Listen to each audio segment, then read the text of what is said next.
अंतरिम जमानत दी है। एक बड़ी राहत कहीं ना कहीं इसको कहा जा सकता है। योगी सरकार ने जमानत अर्जी का विरोध किया था, तो ये बड़ी जानकारी आपको बता रहे। तो जघन्य अपराध करार देते हुए यहाँ पर दलील जो है योगी सरकार की तरफ से रखी गई थी, लेकिन अब तिकोनिया कांड से जुड़ी ये बड़ी जानकारी निकलकर सामने आ रही है। आशीष मिश्रा को 8 हफ्ते की अंतरिम जमानत सुप्रीम कोर्ट से, तो सुप्रीम कोर्ट ने आशीष को अंतरिम जमानत दी है। योगी सरकार ने जमानत अर्जी का विरोध किया था, तो ये बड़ी जानकारी आपको बता रहे हैं।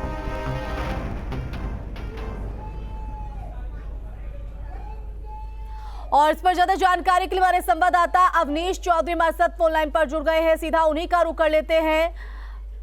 अवनीश, आपका रुख करना चाहेंगे। योगी सरकार की तरफ से विरोध किया गया था जमानत का, लेकिन अब 8 हफ्ते की अंतरिम राहत कहीं ना कहीं सुप्रीम कोर्ट से आशीष मिश्रा को। जी बिल्कुल, राज्य सरकार ने पूरा विरोध किया था, लेकिन सुप्रीम कोर्ट ने अंतरिम जमानत दी है और वो भी कड़ी शर्तों के साथ में। जमानत में कहा गया है कि सिर्फ 8 सप्ताह की अभी जमानत दी जा रही है और इस दौरान उनका कंडक्ट देखा जाएगा। बड़ी शर्तें लगाई गई हैं। इस दौरान वो एनसीआर में रह सकते हैं, यानी दिल्ली और यूपी में वो नहीं रह सकते। इसके अलावा वो जहां भी रहेंगे वहां के लोकल पुलिस स्टेशन में उन्हें अपनी अटेंडेंस, अपनी हाजिरी देनी होगी और अदालत को बताना होगा कि वो कहाँ पर रह रहे हैं। और ये भी शर्त लगाई है कि अगर इस दौरान किसी भी तरीके से ट्रायल को प्रभावित करने की कोशिश की जाती है, गवाहों से संपर्क किया जाता है, कोई अगर ऐसी शिकायत आती है जिसका आधार अगर मजबूत हुआ, तो टैनी की जमानत खारिज मानी जाएगी, खारिज कर दी जाएगी।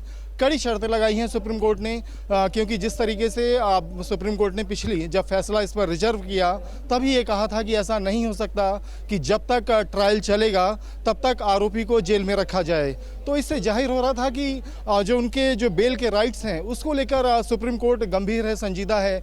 और क्योंकि जो किसान हैं, पीड़ित किसान हैं और जो राज्य सरकार है, उन्होंने कड़ा विरोध किया था कि अगर टैनी को जमानत दी जाती है तो समाज में गलत संदेश जाएगा। लेकिन सुप्रीम कोर्ट ने जो जिस तरीके से जमानत दी है उससे कहीं ना कहीं ये लग रहा है कि एक ऐसा रास्ता निकाला गया है कि कहीं पीड़ित पक्ष को भी इससे संतोष हो सकता है कि कड़ी शर्तें लगाई गई हैं कि वो ना दिल्ली में रहेंगे ना यूपी में रहेंगे, जहां रहेंगे वहां के बारे में अपने लोकल पुलिस स्टेशन को बताएंगे, अदालत को बताएंगे, अपनी अटेंडेंस लगाएंगे, ट्रायल को किसी भी तरीके से प्रभावित नहीं करेंगे। ऐसी तमाम शर्तों के साथ उनको 8 सप्ताह की अंतरिम जमानत दी गई है। और जब आगे 8 सप्ताह के बाद सुप्रीम कोर्ट इस मामले की सुनवाई करेगी तो पुलिस से एक रिपोर्ट लेगी, उस रिपोर्ट का अवलोकन किया जाएगा और उसके बाद तय किया जाएगा कि आगे इस मामले में जमानत को आगे बढ़ाया जाए या नहीं बढ़ाया जाए। एक और अहम बात है कि सुप्रीम कोर्ट ने इस मामले में जो 4 अन्य आरोपी जेल में बंद हैं उनके लिए भी सो मोटो लिया है, स्वतः संज्ञान लिया है, क्योंकि उन्होंने वो सुप्रीम कोर्ट तक नहीं पहुंचे थे। लेकिन सुप्रीम कोर्ट को जब लगा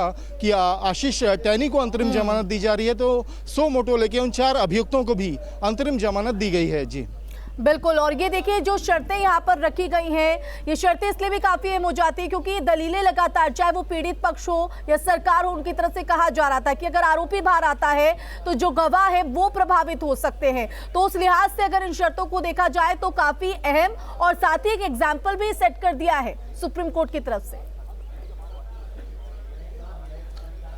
जी बिल्कुल, जो पीड़ित किसान के वकील हैं दुष्यंत दवे, उनकी बहुत इसमें लंबी आर्गुमेंट्स रही। उन्होंने बार बार यही कहा कि ये कोई साधारण कैदी नहीं है, मंत्री का बेटा है और अगर इसको इस स्टेज पर जमानत दी जाती है जिस पर बेहद गंभीर आरोप हैं, पुलिस के पास इसका चश्मदीद गवाह है जो ये कह रहा है कि उसने मौके से आशीष मिश्रा टैनी को भागते हुए देखा, तो ऐसे तमाम तथ्य पुलिस के पास हैं चार्जशीट के अंदर, जिसके आधार पर टैनी को इस समय जमानत देना सही नहीं है।